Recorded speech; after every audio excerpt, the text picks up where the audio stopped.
moi-même, comme entrepreneur, quand je suis tombé comme planificateur financier, quand je suis arrivé dans le milieu, j'ai fait le tour assez vite de ce qui se donnait sur le marché, puis je trouvais rien qui m'aidait vraiment à suivre mes finances. Puis de là, d'essais-erreurs, de se faire des chiffriers, puis je me suis dit, crime, c'est ça pour moi, c'est ça pour les autres aussi, tu sais. Et c'est ça qui m'a forcé avec le temps à développer vraiment une façon de faire pour suivre mes propres finances. Et là, après ça, naturellement, c'est un outil que j'ai offert à mes clients également. Puis mon client entrepreneur, je suis comme, OK, ben, tu as 2 business, puis OK, mais par rapport à l'année passée, par rapport à 5 ans, où t'es rendu aujourd'hui? T'es-tu mieux placé, mieux positionné ou crime, tu t'as dépéri avec les années? Fait que c'est ça qui je pense, c'est un des éléments qui nous distingue, tu sais. Puis je pense que les conseillers doivent avoir cette même pratique-là pour eux, mais pour leurs clients aussi.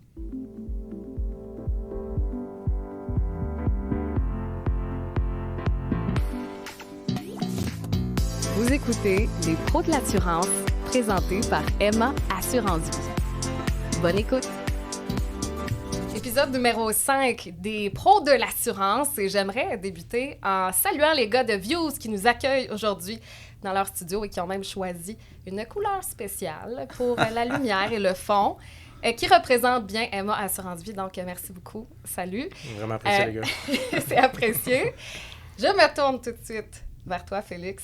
Tu as un sujet à nous présenter aujourd'hui. Bien, j'ai un sujet qui fit avec notre invité. Parce qu'on parlait justement de podcast, l'importance de l'éducation financière qui a fait partie prenante de ton parcours, de mon parcours aussi. Par le passé, je pense que ça fait quoi, 5-6 ans, on s'était déjà parlé par rapport à ce sujet-là. Puis c'est quelque chose qui nous avait connectés à la base. Puis chez Emma, une des valeurs premières qu'on a avec notre clientèle, c'est de les éduquer financièrement dans leur choix. Ça doit être en ligne, ça doit être automatisé. Il faut que les gens prennent des décisions éclairées. Puis je trouve que Marc-Étienne, dans l'industrie, pour les conseiller, les former, la génération de demain, ceux qui veulent faire les choses différemment, clairement un acteur qui se démarque pour former, éduquer la prochaine génération de conseillers. Fait que si les gens vont avoir des bons conseils dans 10-15 ans, forts sont les chances que ça va être grâce à toi, Marc-Étienne. Ben merci. Un réel plaisir d'être avec vous aujourd'hui. Je pense qu'on va avoir des belles discussions. Puis autour de l'éducation, effectivement, je pense que c'est mon fer de lance. C'est par là que je me démarque beaucoup auprès de mes clients, oui, directement. Mais je dis tout le temps, à chaque mardi, à chaque formation, une industrie mieux éduquée, une industrie plus en santé d'une certaine façon. Clairement, c'est tout le monde collectivement qui en bénéficie. C'est les fléaux passés de notre industrie. Tu sais, on n'a tellement pas, dans les 100 dernières années, investi dans l'éducation, notre profession, la formation, la crédibilité, que des fois, les gens venaient nous comparer aux vendeurs d'auto, aux vendeurs de matelas. Oui. On fait des produits beaucoup plus complexes que ça, là. Effectivement, c'est d'avoir une valeur ajoutée. Puis si c'est la seule corde que tu as à ton arc, c'est l'assurance vie, ben, tu sais quoi, rapidement, tu vas être remplacé par l'Internet. Tu sais. Donc, c'est de continuellement être en quête de nouvelles connaissances, mais au-delà des nouvelles connaissances, je pense que c'est de les assimiler puis les partager qui fait la différence. Ah, absolument. Puis on en a parlé beaucoup dans les autres épisodes, l'importance de trouver sa niche, finalement, de se spécialiser. Et toi, Marc-Étienne, tu te dis formateur avant planificateur financier. Ça vient avant. Donc, c'est vraiment ça ton cheval de bataille, finalement. Oui, formateur. Avant d'être formateur, avant d'être planificateur, je me considère comme entrepreneur. Okay. Mais à travers ça, formateur, comme je le disais, c'est mon fer de lance. Donc, tant auprès des clients, un client mieux éduqué, un client qui comprend mieux ce qu'il met en place, va être un client plus fidèle, puis tu ne te feras pas switcher dans 2 mois, 3 mois, parce qu'il y a quelqu'un qui va t'arriver avec un prix de 10$ moins cher. T'sais, il va vraiment comprendre ce que tu essaies de mettre en place. Et ça, c'est pour les clients, mais après ça, c'est la même chose pour les conseillers. Puis je pense que c'est une façon de toucher le plus grand nombre de personnes. C'est oui, via les clients du cabinet, les clients que je côtoie au quotidien, mais je pense que c'est vraiment, je peux avoir beaucoup plus de portée via les conseillers conformes chez CEO avec les différentes formations qu'on fait. Et là, naturellement, tu multiplies, tu quintuples ta portée auprès des gens, ultimement. Et là, on va revenir en arrière encore plus. Tu dis, je me considère comme un entrepreneur. Tu as commencé comment? J'ai commencé comment, en fait? Si on remonte. Qu'est-ce qui m'a amené en finance? J'étais un joueur de football. J'ai joué longtemps au football. J'ai joué 12-13 ans. Je compte plus les années. Puis j'étais au Cégep du Vieux-Montréal. Par la suite, j'ai été recruté à Sherbrooke. Puis en même temps, un de mes chums, c'est quand même curieux, il me dit « Ah, on s'en va à Sherbrooke. Il y a un profil coop là-bas en admin. » Ah, cool, parfait. Je me faisais recruter en même temps là-bas. Fait que je me suis retrouvé en finance là-bas. Puis curieusement, moi, je suis allé, puis lui, il n'est même pas venu. Fait que je me suis ramassé tout seul là-bas. Mais pourquoi je suis allé en finance? C'est que j'avais aussi peu importe les métiers que tu vas faire, que tu deviennes architecte, médecin, ingénieur, l'école va t'apprendre à générer un chèque de paye, right? Mais nulle part dans ton parcours, ils t'apprennent à gérer ton chèque de paye. Donc, je me suis dit, crime, je vais aller m'outiller en finance pour justement savoir quoi faire avec mes billes puis vraiment maximiser ce que je fais comme revenu. Puis c'est un peu ça qui m'a amené en finance là-bas. Par la suite, fini mon parcours, j'étais allé chercher j'ai eu une bourse pour faire le cours canadien de valeur mobilière. Fait que là, moi, j'étais comme, je vais devenir trader, ces choses-là. Puis finalement, ce que je me suis rendu compte dans mon dernier stage, vu que c'était un profil coop, c'était dans un petit cabinet indépendant. Puis beaucoup d'entrepreneurs, propriétaires d'immeubles. Fait que ça m'a vraiment parlé de la relation humaine, d'aide. Puis c'est là que je tombe en amour avec les services financiers. Puis souvent, on tombe dans le milieu plus par l'assurance. Puis souvent, on tombe par accident dans ce milieu-là. Moi, c'était le placement qui m'a amené là-dedans. Puis... naturellement, j'ai touché à plein de choses à travers ce cabinet-là, la comptabilité, la fiscalité, etc. Fait que c'est un peu ça qui m'a amené dans le milieu des services financiers. Par la suite, tombé indépendant, j'ai fait un petit tour chez Industrie Alliance, j'ai cherché mon cours d'assurance, cours de planif. Puis à travers tout ça, là, j'ai parti mon cabinet indépendant par la suite. Ça a été un départ canon, ça a vraiment bien été. Par la suite, c'est là que l'opportunité, je dirais, de devenir formateur, parce que j'avais formé vraiment beaucoup de conseillers, est arrivé un peu à travers tout ça. Puis c'est là que j'ai pu poursuivre un peu ma passion sur l'enseignement que je faisais avec mes clients, mais que je faisais aussi avec mes conseillers. Puis je me suis dit, pourquoi pas aller plus loin, puis vraiment officiellement être formateur pour les planificateurs financiers, conseillers en placement, conseillers en assurance. Fait que c'est un peu de même que c'est arrivé. Pas mal ça. Puis à travers ça, je suis pas mal sûr. Ça résume, c'est beaucoup de choses là, en même temps. C'est pas mal intéressant, puis c'est pas mal complet comme profil. J'ai trouvé ça très intéressant quand tu as parlé de, oui, l'école nous apprend à générer un chèque de paie, mais pas à le gérer. La gestion du budget, pour un nouveau courtier, c'est un défi. Mais ça, c'est le gros paradigme, parce que tu es nouveau courtier, tu n'as pas d'argent. Puis là, tu vas enseigner à des gens comment gérer leur argent, gérer leur budget, quand toi-même, tu as de la difficulté à le faire. J'en vois beaucoup trop, tu sais, on prétend aider les gens à gérer leurs finances, puis on n'est pas capable de gérer nos propres finances, tu sais. Ouais. Fait que c'est très paradoxal d'une certaine façon, mais oui, mais il y a le budget.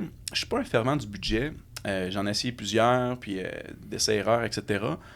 Mais juste de s'outiller, d'avoir des trucs pour suivre ses finances. Puis je l'ai dit, je suis entrepreneur avant d'être planificateur financier, ce qui fait probablement que je suis un bon planificateur exactement pour les entrepreneurs. Mais moi-même, comme entrepreneur, quand je suis tombé comme planificateur financier, quand je suis arrivé dans le milieu, j'ai fait le tour assez vite de ce qui se donnait sur le marché. Puis je trouvais rien qui m'aidait vraiment à suivre mes finances. Puis de là, d'essais-erreurs, de se faire des chiffriers. Puis je me suis dit, crime, c'est ça pour moi, c'est ça pour les autres aussi. Et c'est ça qui m'a forcé avec le temps à développer vraiment une façon de faire pour suivre mes propres finances. Et là, après ça, naturellement, c'est un outil que j'ai offert à mes clients également. Puis, mon client entrepreneur, je suis comme, OK, tu as 2 business. Puis, OK, mais par rapport à l'année passée, par rapport aux 5 ans, où t'es rendu aujourd'hui? T'es-tu mieux placé, mieux positionné ou crime, tu t'as dépéri avec les années? Fait que c'est ça qui je pense, c'est un des éléments qui nous distingue. Puis, je pense que les conseillers doivent avoir cette même pratique-là pour eux, mais pour leurs clients aussi. Parce que pour les clients, c'est une des grandes valeurs qu'on apporte. Tu sais, ça peut paraître vraiment simple, mais prendre un pas de recul sur sa vie financière, sur, tu disais, les finances de son entreprise pour voir, où je suis aujourd'hui, puis où j'étais, puis juste la fois de réévaluer Félix, il y a 5 ans, est-ce qu'il voulait être où Félix est aujourd'hui? Puis Félix, dans 5 ans, où il s'en va? Moi, si on me force pas à faire ça, j'ai aucune... Je penserais pas à le faire. Pourquoi on le ferait? On est pris dans la vie quotidienne, on a plein de choses. Là, aujourd'hui, avec les technologies, on a du divertissement tout le temps. On n'est jamais arrêté. Fait que c'est là que de rencontrer un bon professionnel qui permet de prendre ce temps d'arrêt-là, de t'accompagner, ça fait toute la différence. Accompagnement, je pense que c'est le mot. Mais comment je peux t'accompagner vers où tu vas aller si toi-même tu ne sais pas où tu vas aller? Exact. Fait que souvent, la discussion n'arrive pas avec le client. Mais c'était tellement important de se poser, de dire « OK, mais c'est quoi tes objectifs? » C'était tellement cliché de dire ça, mais c'est quoi tes rêves? C'est quoi tes projets? Où tu te vois dans 5 ans? Puis là, je sais pas, mais c'est important de creuser. Parce que sinon, ça va être très difficile de vendre un produit d'assurance ou un plan d'épargne. Tu veux épargner pourquoi? Je sais pas. Parce qu'il faut, parce que... Ouais. Exactement. Ouais. Juste parce que tu me le dis, tu sais. Mais c'est hyper important d'établir une destination. C'est comme si je te disais « OK, tu vas embarquer dans mon taxi, on va rouler. » mais si tu me dis pas où qu'on s'en va, ça se pourrait que je te débarque pas à la bonne place, là. Fait que c'est ça notre rôle, c'est de t'accompagner, puis après ça, de déterminer une destination, puis en cours de route, je vais être capable de t'accompagner vers où on veut aller. C'est ça le rôle d'un planificateur financier, d'un conseiller. C'est pas juste de conseiller par rapport aux finances, c'est-tu bidon comme objectif? Ah, ben, c'est quoi ton rôle comme conseiller? Ben, c'est de t'aider à atteindre tes objectifs financiers. Wow, c'est concret, ça. Il faut aller plus loin que ça, puis aller toucher vraiment qu'est-ce qui fait vibrer la personne devant toi. Et c'est ça qui va faire de toi un bon conseiller parce que tu vas non seulement lui donner des conseils financiers, mais qui est en lien avec où il va aller. Et non juste à mettre 10% de ta paye de côté. Là. Puis est-ce qu'on peut parler un petit peu de la situation financière actuelle, puis comment on gère ça avec les clients? Là? C'est une période assez difficile. Oui. L'intelligence artificielle, on pourrait en parler longtemps aussi, comment ça va chambouler notre industrie. Je crois que, petite parenthèse, c'est ceux qui vont être en mesure de prendre avantage de ça pour mieux accompagner leurs clients qui vont en sortir gagnants.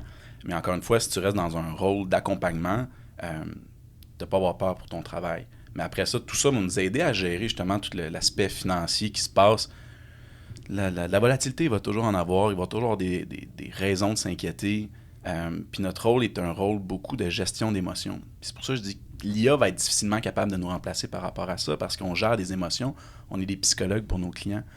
Donc, tant et si longtemps qu'on est capable de se démarquer par rapport à ça puis de gérer les émotions, peu importe ce qui va se passer par rapport au marché, ben, tu vas avoir ta place à côté du client. Puis après, ben, c'est de se doter d'outils pour suivre les clients. Je reviens avec ça, mais c'est le cœur.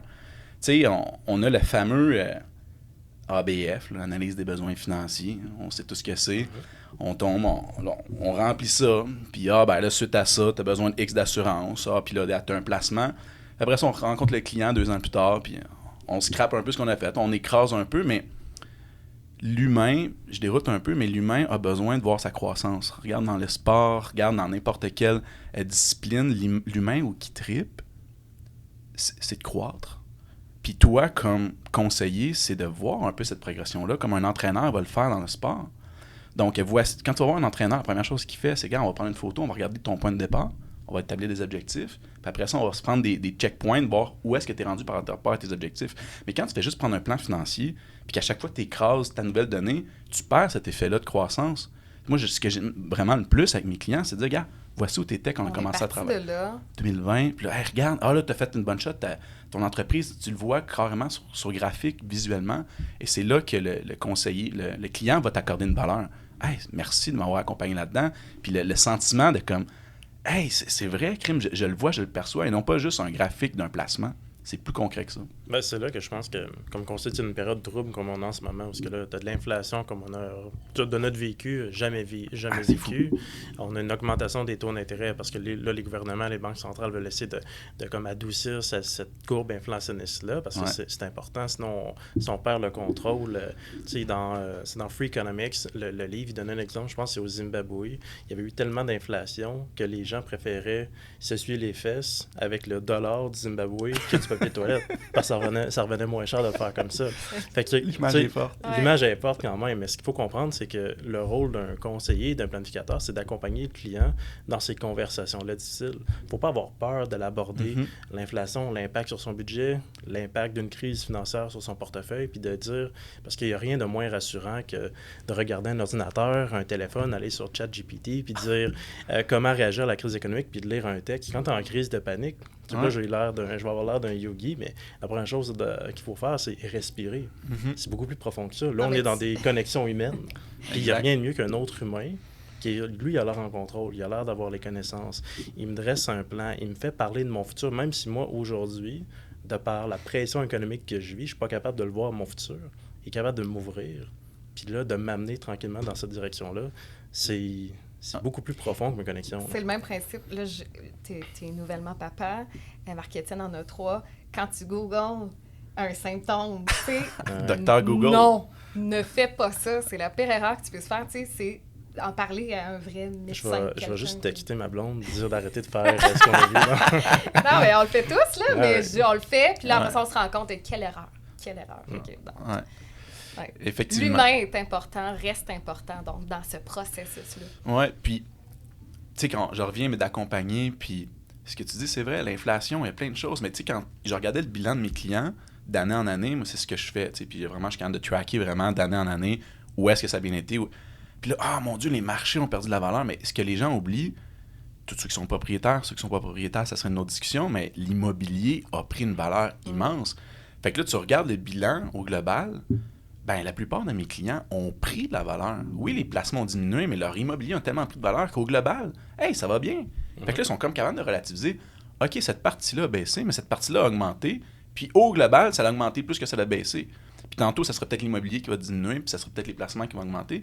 Mais quand tu es capable d'amener cette perspective-là à ton client, ben il comprend que c'est pas juste les placements, puis c'est vraiment un portrait d'ensemble. Puis on parle tout le temps de gestion de patrimoine. Hein? C'est donc un beau terme qui est galvaudé par les grandes institutions. C'est marketing, là, mais comment tu peux dire que tu fais de la gestion de patrimoine si la seule chose qui intéresse ton client, c'est son REER, son CELI puis son placement? Je pense que ça va au-delà de ça. Puis c'est dans une période d'insécurité comme ça, comme on vit actuellement, de volatilité, ben c'est le parfait moment, je pense, de le rappeler au client que hey, c'est global ta patente. Là.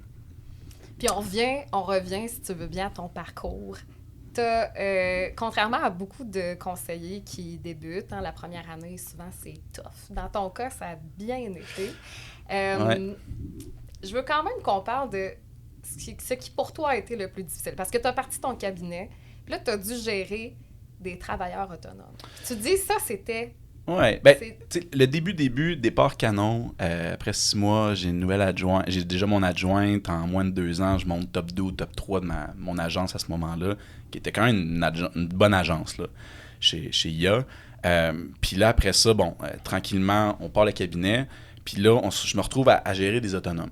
Okay? Fait que tu sais, j'ai pas forcément eu des claques au visage par rapport à ma pratique. Ça a toujours été bien avec les clients, puis étant passionné pour l'enseignement, puis le client, c'était vraiment un commentaire qui me disait hey, « je comprends quand tu m'expliques, enfin ». Ces commentaires, j'ai eu souvent. Mais là, après ça, quand tu te confrontes à des conseillers aussi autonomes qui ont leur vision, qui ont leur business, qui veulent pas dans une industrie qui a beaucoup à l'argent. Donc là, tu te retrouves face à gérer des autonomes qui sont indépendants. Fait que c'est pas tes employés. Fait que là, tu peux pas leur demander des choses. C'est des autonomes. Tu peux leur suggérer. Écoute, ça serait une bonne idée que tu fasses des appels de 4 à 6. Puis après ça, ils le font pas forcément. Puis après ça, là, ils te reviennent un peu. Là, j'ai pas les résultats que je voudrais. Ouais, mais je te dis exactement quoi faire, puis tu le fais pas. Puis là, de fil en aiguille, on a eu une ascension très rapide à mon premier cabinet. La montée était aussi rapide que la descente. De ce côté-là, mais plus pénible en descente, parce qu'à un moment donné, tu montes, tu as beaucoup de conseillers, c'est le fun, mais là, à un moment donné, tu te perds un peu en chemin. Pourquoi je fais tout ça? Moi, ce que j'aime, c'est rencontrer des clients, je fais juste de la gestion. Fait qu'à un moment donné, tu finis par te perdre. Puis aujourd'hui, on a fini par racheter tout le monde, etc. La clientèle, etc., nous est restée. Mais au final, j'ai préféré partir une plus petite équipe, gérer des employés, oui, mais c'est beaucoup plus facile d'avoir une vision, de les mobiliser, que des autonomes qui, si ça leur tente pas de rentrer un matin, ils rentrent pas, tu sais. Fait que c'est vraiment ça, moi, qui a été le défi de ce côté-là. Mais j'ai beaucoup appris. Beaucoup appris sur moi, sur l'industrie, gérer les émotions, naturellement. Dans une business d'émotions, on gère de l'argent. Fait que c'est très, très émotif. Fait que moi-même, ça a parti de moi de savoir comment mieux me gérer, tout simplement. Mais c'est une histoire en plus que, c'est pas la première fois que j'entends une histoire similaire à ça, puis elle se répète, puis elle se répète, puis elle se répète. Parce que c'est difficile, comme tu dis, de gérer des gens qui ont beaucoup d'ego, qui veulent réussir, qui veulent faire leur bout de chemin eux-mêmes. Puis on s'entend, c'est un métier qui demande d'avoir beaucoup de cran, puis d'ambition. Puis à certains points, un vendeur, comment tu contrôles ça? Tu sais, c'est des gens ultra émotifs. Oui. Fait que quand tu as un argument avec eux, c'est rare que ça reste 100% dans le rationnel. Il va nécessairement avoir de l'émotion d'impliquer. Puis c'est là que j'aime l'apprentissage que tu as eu. Tu sais, pour les gens qui nous écoutent en ce moment, des fois, même si tu as le goût d'aller rapidement, prends ton temps. Qu'est-ce que tu aimes vraiment? Tu sais, ça revient au conseil qu'on donne à nos clients. Où tu vas aller, où tu te vois dans 5 ans, dans 10 ans. Évalue-le. As-tu encore le goût de rencontrer des clients? Si c'est le cas, recrute pas 10, 15, 20 agents rapidement. La seule chose que tu vas gérer, c'est des problèmes rendus là. Beaucoup de problèmes. Puis, tu sais, les questions que tu poses à tes clients, commence à te les poser toi-même. 100%. Puis les conseils que tu donnes, commence à les appliquer d'abord. Ben je parlais des apprentissages de comme commencer peut-être à plus petit, de te poser les questions toi-même où tu te vas dans 5 ans, dans 10 ans, prendre le temps de te poser ces questions-là, de voir, moi j'ai-tu encore le goût de rencontrer des clients où je veux monter un cabinet où je vais avoir plein d'autonomes à gérer, parce que moi j'ai vécu des expériences différentes, mais qui a quand même des similarités, où quand je gérais des autonomes, mais souvent ils voulaient déjà commencer à courir. Ah oui. Tu sais, tu es planificateur financier, tu as une maîtrise en fiscalité après à l'Université de Sherbrooke. Là, tu es un king. C'est tout. Tu vas m'enseigner comment ça fonctionne le domaine. Ah oui. Ces gens-là, après ça, ils disent, moi, je veux rencontrer un entrepreneur qui a une business qui vaut 20 millions, puis je vais lui dire comment optimiser ses finances. Ouais. Un entrepreneur qui a une business, qui a réussi, qui est rendu indépendant financièrement, c'est même plus une question d'optimisation financière, d'optimisation fiscale. Non. Lui, il a des objectifs patrimoniaux, il a des objectifs pour ses enfants, il a une idée de où s'en va sa business, il veut prendre des risques. Même si la décision financière n'a pas l'air nécessairement la meilleure sur papier, quand tu regardes toutes tes connaissances que tu as acquises à l'école, il y a peut-être bien raison. Parce que si l'histoire nous a appris une chose, c'est que les entrepreneurs, ils ont bâti des grandes choses, malgré toutes les attentes qui étaient contre eux. Là. Effectivement. Puis, tu sais, si on revient aux conseillers, c'est que souvent, ça prend une confiance. C'est ça, tu disais, tu sais, que ça prend beaucoup de cran. Mais la lacune, le problème un peu, c'est que cette même confiance-là, ce même guts-là, c'est souvent ce qui va freiner leur croissance. Parce que justement, je le sais, moi, puis j'ai pas besoin de me former, puis j'en confronte beaucoup. J'en rencontre beaucoup des gens que... je le sais. Ouais, mais au-delà de le savoir, le maîtriser, le mettre en application, c'est deux mondes complètement différents, tu sais. Fait que là, tu sais, oui, tu veux rencontrer des grands entrepreneurs, tu veux avoir une belle business, tu veux gérer un cabinet qui gère 150 millions, mais es-tu prêt à faire, mettre les mains dans la merde, en bon français, pour y arriver? Le monde... vont regarder, tu as quand même un certain succès, puis ils vont dire « je veux ça, mais je suis pas prêt à faire tous les sacrifices pour y arriver. C'est cliché de dire ça, mais OK, aujourd'hui, on se rend compte, mais il y a quelque chose qui nous a menés là. Puis après ça, il faut que je continue à faire du tournage pour entretenir mes réseaux sociaux. J'arrive chez nous le soir, je suis complètement vidé. On est vendredi aujourd'hui. Fait que là, je vais rencontrer mes enfants, je vais venir voir mes enfants, j'aurai pas l'énergie. Puis, c'est tout le temps un tiraillement entre se dévouer pour son travail. Fait que, c'est comme, on voit ce que, surtout avec les réseaux sociaux, on voit ce qu'il y a de beau, on voit le fame, tout ça, mais attends un peu en arrière, le thermomètre à effort, il est dans le tapis. Puis, ça se fait pas en claquant des doigts. Là, non. Tu sais, les crises d'anxiété que j'ai faites par le passé, tu sais, je veux dire, c'est fou, mais on le voit pas, ça. On le voit pas, ça. On veut juste, je veux le gros salaire, je veux les gros montants sous gestion, mais attends un peu, tu sais. Tu vas être prête à avoir tout ça quand tu seras prête à vivre les conséquences autant positives que négatives de ça. T'sais. Puis trouves-tu qu'on est tellement habitué, justement, on montre que ça, le succès, ce qui va bien, on est tellement habitué de voir ça que de voir l'inverse, on dirait que ça nous dérange un peu. T'sais, on n'est pas tant à l'aise. Ouais, c'est le côté un peu pervers, tu sais, de vouloir... mais tu sais, je pense que c'est de montrer un peu sa vulnérabilité. C'est important aussi pour que le monde comprenne que, regarde, c'est pas juste ça, puis ne baver, tu sais. Puis, tu sais, on voudrait tous faire 1 million, mais est-ce que tu es prête à... C'est pas tout le monde qui sont faits pour faire 1 million par année. Tu sais, je parlais avec quelqu'un qui est dans la construction, une vie de famille, tranquille et tout ça. Ah oui, j'aimerais ça faire 300 000, mais est-ce que tu es prête à vivre ce que vit celui qui fait 300 000, le stress qu'il doit supporter, tu sais, toutes les répercussions autour de lui, de se faire déranger, peut-être de travailler des 14 jours en ligne. Est-ce que tu es prête à faire tout ça?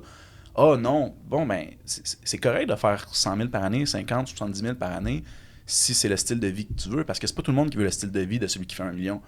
Oui, tu vas avoir le gros char, tu vas avoir les gros voyages, mais ça, c'est le bout qui est le fun, mais le reste, peut-être t'es pas prêt à le vivre. Fait que si t'es pas prêt à vivre le reste, c'est peut-être pas fait pour toi. Tu sais, je me rappelle plus qui disait ça, mais si tout le monde pourrait être millionnaire pour comprendre à quel point l'argent, c'est pas la réponse. À la fin, tu sais, il y a un peu de ça. Quelle vie que tu as le goût d'avoir, ça, c'est ultra important. Tu sais, dans les dernières années, j'ai eu la chance de devenir mentor pour d'autres entrepreneurs en fintech à travers Québec et l'Ontario.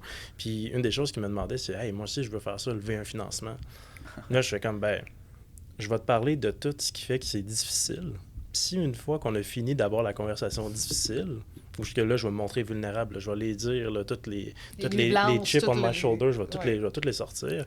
Ça, après, tu as encore le goût d'entendre les bouts positifs, puis la job qu'il faut faire pour que ça fonctionne, on finira la conversation. la majorité du temps, les gens font comme hey, « je vous la veux pas, cette vie-là. » Tu sais, tu me parlais de mes cheveux grisonnants, ils viennent pas de nulle part. Là. Ça, c'était hors d'ordre, mais gars, finalement, parlons-en. Non, mais écoute, on n'a pas le choix. Là. Eh bien, puisqu'on est là-dedans, Marc-Étienne, c'est quoi le moment le plus malaisant pour toi? Difficile de mettre le doigt sur un en particulier, mais un qui m'a le plus marqué peut-être, juste à y repenser, je deviens émotif un peu quand même. Tu sais, ma première adjointe que je vous ai parlé tantôt, ça a été ma belle-mère. Puis elle a été là du début de ma carrière d'une certaine façon. Puis c'est ce qui m'a permis un peu d'atteindre les résultats que j'ai obtenus rapidement, puis toute la suite de l'histoire d'une certaine façon. Puis il est arrivé un jour que j'ai dû la remercier. Puis je les remercie malgré moi parce qu'elle ne s'entendait pas avec mon partner d'une certaine façon.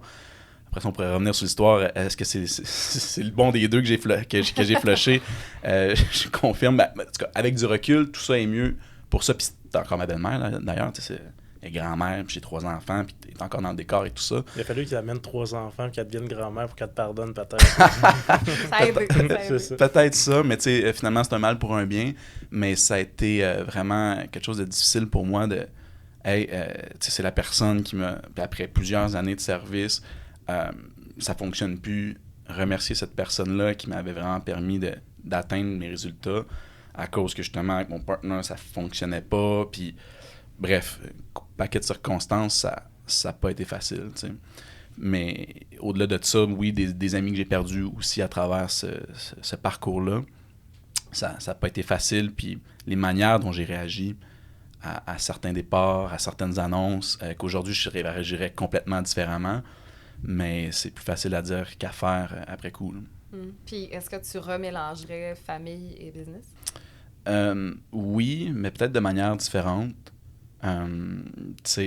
Souvent, tu l'as peut-être vécu, mais quand on part quelque chose, ben, t'es autour de la table, c'est une raison suffisante pour qu'on se mette partner ensemble.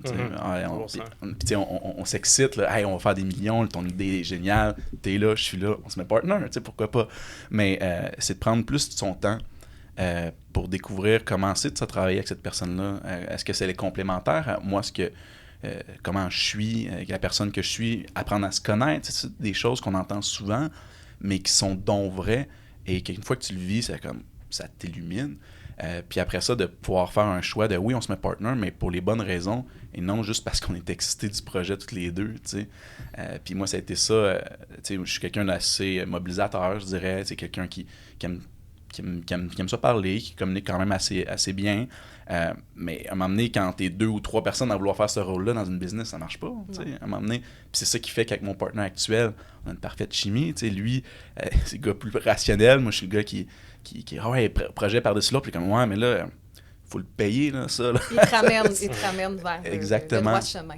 Fait que Mais c'est un sujet qui te touche aussi, Félix. Ouais, 100%. Moi, je suis en business avec mon frère dans tous nos projets. Là. Fait que moi, la famille est toujours proche, mais dans toute notre relation, depuis qu'on était jeunes, on a toujours été très, très, très fusionnels. Mm-hmm. Mais pas parce qu'on était pareil. Tu sais, oui, il y a plein de minimums communs qui nous rejoignent. Là.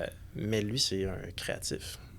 Moi, je suis quelqu'un qui est beaucoup plus, justement, rationnel, qui est sur les chiffres, qui est sur le légal, la structure est organisée, bien faire les choses. Mais ça reste que cette énergie-là qui nous connecte, cette complémentarité-là, fait que nous, on vient en paquet de 2. C'est non négociable. Si quelqu'un il en veut un dans le deal, il n'y a pas le choix de prendre l'autre. Parce qu'on se complète. Ensemble, on est plusieurs. Fait que c'est là qu'il y a une grande différence avec la famille. Moi, ce que j'aime, c'est qu'il y a une confiance qui est inébranlable. Si mon frère vient un jour à me faire un coup bas, ben n'importe qui aurait pu me faire un coup bas à ce moment-là, dans cette situation-là. Effectivement. Dans sa situation, dans sa perception, c'est une chose, tu sais. Puis tant que la communication est là entre toi et ton frère, c'est ça que j'ai eu beaucoup de difficultés par le passé, c'est que oui, je te fais confiance, mais ça se passe par de communication. C'est un malaise, c'est un inconfort, si t'as des enjeux, que t'as de la difficulté à vivre, parlons-en. Sinon, ça fait l'effet boule de neige, puis quand ça éclate, il est trop tard. T'sais. Absolument, puis c'est même d'être conscient avec qui tu es quand tu as ces conversations-là. Parce que je suis sûr que vous l'avez vécu, vous aussi, les deux, mais avec certaines personnes avec qui tu es très, très, très proche, tu prends des raccourcis dans ta communication. Là, c'est rendu t'es dans le no bullshit. Mais quand tu as cette conversation-là, no bullshit, avec ton frère, puis que là, tu as d'autres employés autour, ben il y a un malaise qui s'installe, ça c'est certain. Ouais. Puis même si à la fin, nous on le sait qu'on est en train de travailler pour la meilleure solution ou corriger la problématique, eux ils pensent qu'il y a peut-être un conflit réel qui existe. Pourtant, il n'y a pas de conflit. C'est juste que, vous dites tellement les vraies affaires, on est comme pas habitué à ça. Là, c'est ça. Mais c'est donc important d'avoir ces discussions-là, parce que souvent, trop souvent, c'est des discussions en surface. Ah oui. Tout le monde a peur de montrer sa vulnérabilité, regarde comment je suis fort, regarde que je suis bon, etc. Mais c'est pas là les vraies discussions. Puis pour aller là, il faut que tu sois prêt à monter ta propre vulnérabilité. Puis à ce moment-là, les bons éléments vont sortir. Puis c'est là qu'on va avoir des vraies discussions dans le blanc des yeux. Mais sinon, ça reste en surface. Puis en surface, il n'y a pas grand-chose qui se passe. Là, on parle de relations de famille, mais avec nos clients, moi, mon meilleur skills de vente que j'ai eu à travers le temps, c'est d'être vulnérable avec mes clients. Ouais. Tu sais, moi, je suis pas encore propriétaire d'une maison pour plein de raisons. C'est pas nécessairement des raisons financières, mais c'est plein de raisons qui expliquent que je suis jamais devenu propriétaire, j'ai pas envie de gérer ça. Puis mes clients, ils s'attendaient tout le temps à ce que j'ai une grande maison, j'ai une auto électrique, que je puisse avoir m'offrir plein de choses. Puis pourtant, je suis comme non, moi, je garde ma vie au minimum parce que j'ai un objectif, je sais où je m'en vais. Fait que je m'oblige de vivre sous un certain seuil, puis that's it. T'es pas malheureux pour autant. Je suis pas malheureux pour autant. Mais non, aucunement. Ça arrive à un sujet, est-ce que l'argent fait le bonheur? Mais ça sera le sujet de notre capsule au Exact, complet. ben oui. Mais tu sais, l'humain a la force de s'adapter tant aux revenus qui augmentent qu'aux revenus qui diminuent. Puis tu sais, moi, je te regarde aujourd'hui dans le blanc des yeux, puis je te dis, mettons que tu fais 50 000, je fais 70 000, puis je te dis, OK, ben moi, j'ai pas les moyens d'épargner. C'est comme... Fuck you, t'as 20 000 de plus, tu sais. Fait que, on fait des choix différents qui expliquent pourquoi on est dans cette situation-là. Écoute, j'ai accompagné des médecins qui faisaient 600 000 par année, puis ils ont fait faillite. Ouais. Parce qu'ils n'étaient pas capables d'y arriver. Tout se peut. Tout se peut. Fait que c'est là qu'il faut qu'ils te posent les vraies questions. Faut qu'ils te demandent quelle vie que j'ai envie de vivre. Le style de vie, toi, tu t'as choisi ça. Tu dis, moi, c'est voilà, je pourrais faire ça, j'ai choisi autre chose, comme tu le dis. L'argent vient avec des défis, souvent beaucoup d'heures de travail, il y a des nuits courtes et plein de choses qui font en sorte que t'as-tu vraiment le goût d'avoir cette vie-là. Puis il n'y a personne qui a réussi financièrement sans abîmer des relations à un certain niveau. D'un fois, c'est malheureux, mais ça va arriver parce que l'argent, malheureusement, c'est un tabou, puis pour une raison, ça crée des conversations difficiles. Puis émotivement, tu disais, il y a des choses aujourd'hui que tu ne dirais pas, que tu as dit dans le passé. Ouais. Ça, c'est pareil pour n'importe qui. On progresse, on grandit là-dedans, mais tu peux pas, surtout quand tu as un départ canon. Tu sais, moi aussi, j'ai eu un certain bon départ dans la carrière. Je n'étais pas prêt à gérer ça. Puis j'ai pris des décisions qu'aujourd'hui, jamais je referais la même chose. Impossible. Fou, hein? Mais ce qui est fou, c'est que, je ne sais plus qui disait ça, mais tu sais, à savoir ce que j'ai là, tu sais, souvent, est-ce que tu prendrais les mêmes décisions? Mais la réponse, c'est oui, je reprendrais les mêmes décisions, mais puis je referais les mêmes erreurs parce que les décisions, je les ai prises en fonction du contexte puis de ce que je savais à ce moment-là. La seule différence, c'est que j'y ferais plus vite. J'y ferais plus vite parce que j'apprendrais plus vite. Mais à un moment donné, c'est sur un certain temps, tu fais une erreur, regarde, amène-moi les, je vais te les faire là, dans un an condensé. Après ça, on pourra passer à autre chose. T'sais. C'est ça que la maturité, je pense qu'elle apporte. Là, je dis ça, puis je vais réécouter cet épisode-là dans 20 ans. Je vais dire, oh my God, je connaissais rien. Mais ce qui arrive, c'est que tout le monde est de bonne foi. Ouais. Quand il arrive une situation, c'est rare que les gens vont vraiment être de mauvaise foi, vont vouloir te nuire, ainsi de suite. Puis quand tu prends tes décisions, tu es aussi de bonne foi. Fait que tu as aussi à apprendre à te pardonner dans les décisions que tu vas prendre dans le futur. Ouais. Puis plus que tu avances, plus que tu atteins un niveau de complexité, les enjeux que tu vivais il y a 5 ans sont plus les mêmes enjeux qu'aujourd'hui. Et ça vient avec un degré de complexité qu'on revient à, oui, faire des gros revenus, etc., mais ça vient avec un degré de complexité que c'est pas tout le monde qui sont faits pour ça. Puis à un moment donné, tu arrives à une situation que, OK, j'ai la décision A ou B, laquelle que je prends. Les deux vont me mettre dans la marde, laquelle qui va me mettre moins dans la marde. Puis la décision du statu quo est aussi une décision. Puis là, tu n'as pas le choix. Il faut que tu tranches A ou B, qu'est-ce que je fais?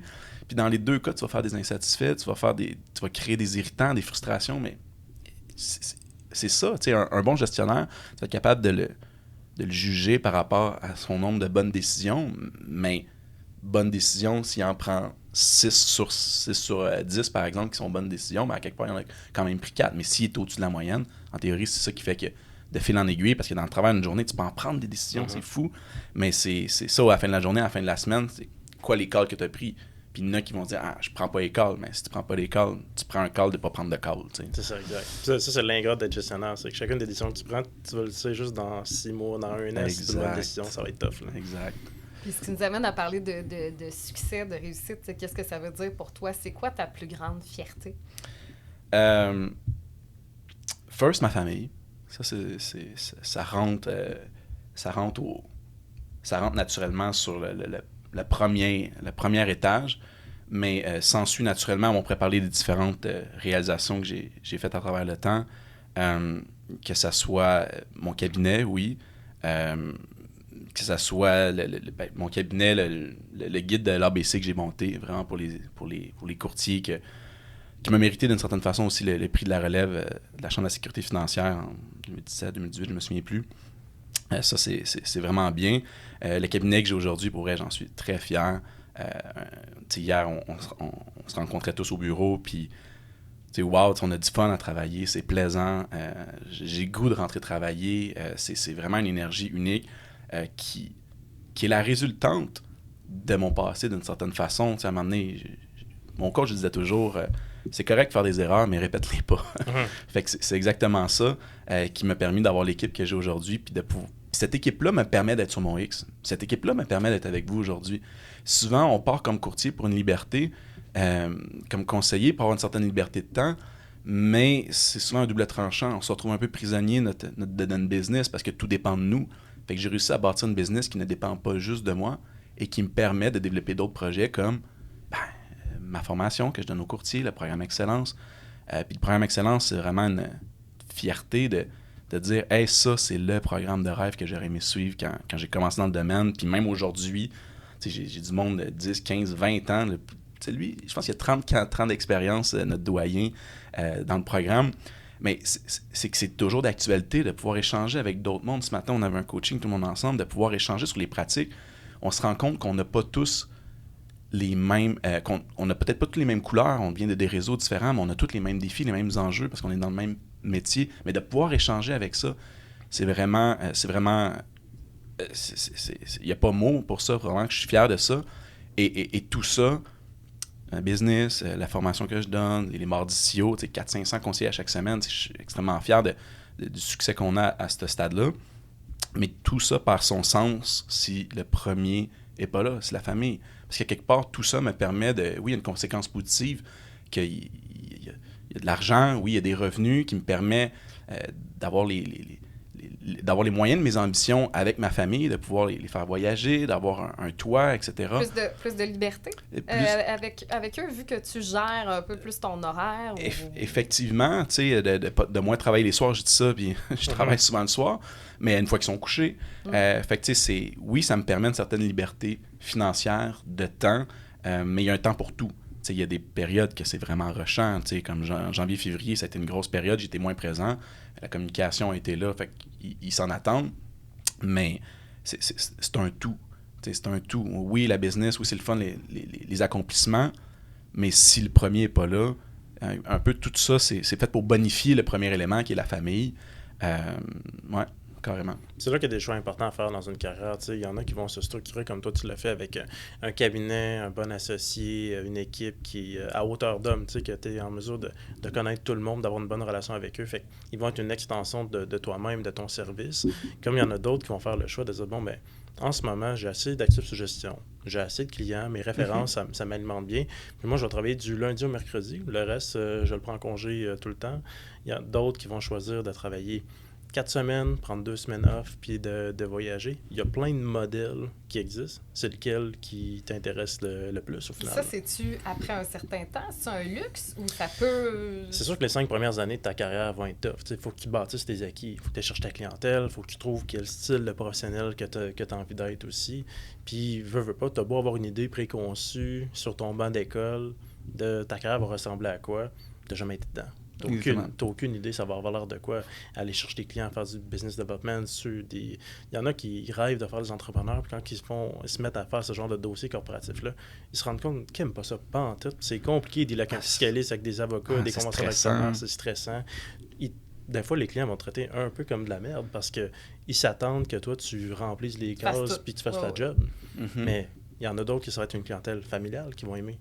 Moi, j'ai longtemps été impliqué auprès des personnes handicapées. Parce que le régime enregistré d'épargne invalidité, je trouvais que personne n'en parlait. Puis les rendez-vous qui me rendraient le plus fier dans ma pratique, c'était ceux-là. Wow. Parce que d'aider une personne qui est, des fois, sous l'aide sociale, à aller chercher 90 000 $ de subvention, ça change sa vie pour vrai. Mhm. Aider un riche qui est millionnaire à faire 100 000 de plus parce que optimiser ses placements, sa situation fiscale, C'est bien, mais c'est pas... Ça change rien dans sa vie. La récompense, c'est pas du tout... il va donner 100 000 de plus en héritage, puis c'est bien beau. Là. Fait que ça dépend le style de pratique que tu as envie d'avoir. Puis ça, tu as le droit de changer d'idée en cours de route. Tu as le droit de te laisser aussi charmer par d'autres collègues que tu vas rencontrer dans le métier pour évoluer. Là. Puis faut que tu changes d'idée. Je veux dire, à un moment donné, tu évolues dans ton thinking. Ta perception de ce qu'est la job, quand tu es en dehors, puis quand tu es dedans, puis que tu as sauté dans la piscine pour vrai, là, ben, c'est normal que tes objectifs et ta vision de tout ça évolue également.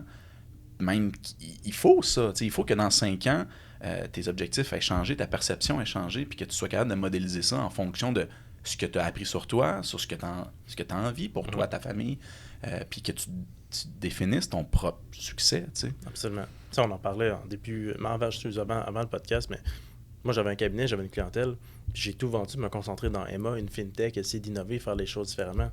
J'ai bien plus de problèmes aujourd'hui que j'en avais quand j'avais ma clientèle. La vie était bien plus simple avant. Aujourd'hui, On a du fun. C'est ça, on a du fun. On essaie d'avoir du fun. Je veux dire, on essaie d'avoir du fun là-dedans. C'est pas ça la vraie réponse. Mais les enjeux sont juste différents. Ouais. Est-ce que aujourd'hui, je reprends les mêmes décisions que j'ai faites? C'est sûr.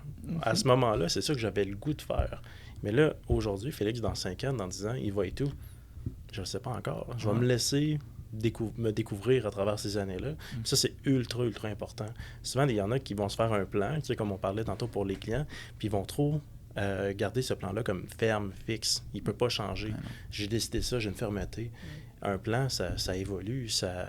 Au fur et à mesure qu'il l'exécute, faut qu'il prenne un point d'arrêt, rétroaction. Est-ce que c'est toujours ça que j'ai le goût de faire? Je m'en vais-tu dans la bonne direction? Est-ce que j'ai fait une erreur dans mon plan initial? Tu es constamment en train de te réévaluer. C'est autant vrai pour les clients que quand tu montes ta business, ta clientèle, 100%. C'est important. Puis la formation, c'est un des éléments qui te permet d'ouvrir tes horizons. Parce que de rester avec tes œillères dans ta boîte puis dire « moi, je connais ce bout-là », peut-être que ce bout-là, tu n'es vraiment pas heureux, mais tu le sais même pas. Faut que tu ailles découvrir d'autres choses pour savoir où ton hit finalement. Là. 100%. Puis on va malheureusement se laisser là-dessus, Marc-Étienne, mais Pas déjà. J'aimerais justement, parler de formation, s'il y a une chose en tant que conseiller que je pouvais aller chercher, moi, avec une formation comme celle que tu donnes, ça serait quoi? Pour finir, laisse-moi plus que 20 secondes. Pour finir en beauté, vas-y, t'as tout le temps que tu veux. Mais, tu sais, il y a tellement de choses, puis souvent, on va focusser sur les notions financières. Il me faut telle connaissance pour approcher tel client. Il me faut telle notion en fiscalité pour... c'est là que je vais être bon, tu sais. Mais n'importe quel idiot est capable de vendre un produit d'assurance, là. Ou que vraiment le conseiller va se démarquer, c'est par sa structure, comment il est organisé. À court terme, ça va bien quand tu es tout seul, tu es tout seul avec ta tête, tu vas te souvenir de tes dossiers, mais quand ça commence à monter, quand ça commence à scaler, tu as besoin d'une structure en place. Puis qu'est-ce qui est bien tannant, là, c'est que quand tu commences, tu n'as pas d'expérience. T'sais. Fait que là, tu es comme, faut que tu te structures, mais tu n'as pas le dernier bout. Là. Comment fonctionne un dossier de A à Z, c'est quoi toutes les avenues possibles. Fait que c'est de se structurer alors qu'on ne sait pas comment ça peut se passer. C'est spécial. Fait que, bon, d'où l'importance de se former, t'sais. Puis d'aller chercher justement les notions pour bien se structurer, puis prendre ce temps-là au début. Je dis tout le temps, tu te structures aujourd'hui, mais pour demain. Parce qu'aujourd'hui, ça te prend juste plus de temps, tout paraît plus ardu, mais c'est comme un peu l'avion qui décolle. T'sais, au début, tu vois pas, à un moment donné, là, ça décolle, puis là, ta structure te permet de briser le plafond de verre. C'est la ressource que tu as au début de disponible à profusion. Du temps. Tu n'en as pas de clients. Tu as juste ça, du temps. Ouais. Fait que prends du temps pour te former, prends du temps pour te structurer, prends du temps pour aller jaser avec des gens d'expérience du domaine, dire comment que toi, tu t'es structuré dans le fond. Là. Exact. Puis bon, naturellement, CEO, avec les mardis CEO, c'est ce qu'on fait beaucoup. C'est ce qu'on fait beaucoup dans le programme Excellence. Mais une autre erreur que je vois souvent, les gens arrêtent de se former. On est conseillé. Au début, tu vas te former parce que là, justement, tu as un peu le besoin de savoir telle chose, tel produit. Puis aussitôt que tu es capable de signer, de générer un revenu, closer un placement, closer une assurance, tu t'en tiens au strict minimum parce que tu sais générer un revenu. Grave erreur. C'est pas ça. Il faut que tu continues à te former. Moi, j'ai toujours mis dans mon horaire une période prédéfinie pour ma formation et encore aujourd'hui. d'autant plus que c'est important, je veux pas. Puis c'est un peu égoïste ce que je fais, parce que oui, j'aime ça donner de la formation à des conseillers, à des planificateurs financiers, tout comme à des clients, mais quand je forme des planificateurs financiers, j'ai pas le choix d'être up-to-date. Là. T'as pas le choix. Je peux pas Toi-même, dire... oui. Exactement. Fait que c'est une façon un peu égoïste que j'ai eu de m'obliger à me mettre à jour continuellement. Et donc, il y a tout le temps du temps de réserver pour me former, naturellement, mais ne jamais arrêter, forme-toi, puis pas juste sur les finances, sur plein de domaines connexes, que ce soit la communication, le marketing, plein de domaines connexes à notre profession qui n'est pas forcément juste... C'est fou, puis... Tu sais, c'est fou. Je veux dire, on a tout à portée de main aujourd'hui. Tu demandes n'importe quoi à Google, on pourra parler d'intelligence artificielle. Tu sais, c'est fou comment on a tout à la portée. Mais après ça, c'est de consommer ce contenu-là, le mettre en application, puis continuellement être à la chasse d'apprendre. Puis qu'est-ce qu'il faut avec les connaissances, c'est que, puis je prends tout le temps l'exemple, c'est qu'un bien matériel, tu dois le diviser pour le partager. C'est-à-dire que si j'ai 100$ aujourd'hui, je te le donne, mais je suis moins riche de 100$. Si je commençais à donner 100$ à tout le monde, ça ne prendrait pas de temps que j'aurais un déficit dans mon compte de banque. Mais les connaissances, c'est quelque chose qui se partage. C'est quelque chose que quand je parle, comme à la fin du podcast, je vais être pas plus pauvre de la connaissance que j'aurais partagée aujourd'hui, mais c'est la même chose dans mes formations. Et donc, c'est la connaissance, quand tu le partages, ça se multiplie. C'est génial, quand tu y penses. Puis ça doit être pour ça que je suis fan de formation puis d'enseignement, c'est que ça me coûte rien, ou ça me coûte du temps, mais après ça, il y a un aspect rémunérateur. Et là, on pourrait parler de l'économie du savoir, mais c'est fou comment l'apprentissage, puis c'est le truc qui résume tout ça, c'est apprends à apprendre. Apprends à apprendre, puis peu importe dans quelle situation, dans quel contexte tu vas te retrouver, tu vas réussir. Fait que c'est ça la formation, c'est plus tu cumules l'apprentissage, plus tu fais des liens, c'est exponentiel, puis plus que tu apprends, puis à un moment donné, ça fait en sorte que, hey, c'est ça qui va t'amener où tu vas aller. Et c'est ce qui va faire la différence entre avoir 10 fois 1 an d'expérience ou 1 fois 10 ans d'expérience. Parce que chaque année, tu auras avancé au lieu de toujours répéter la même chose. Puis il y a beaucoup de monde dans notre domaine qui sont dans 10 fois 1 an d'expérience. Et à cause de ce syndrome-là, ils prennent pas le temps de se former, ils arrêtent de se former. Grave erreur. Continuez, n'arrêtez jamais. Puis si vous êtes capable de développer une passion pour ça, vous êtes condamné au succès, quoi. Absolument. Sur ces sages paroles, apprenons à apprendre. Moi, je retiens ça. Merci beaucoup, Marc-Étienne. Hey, merci à vous de m'avoir invité. À bientôt.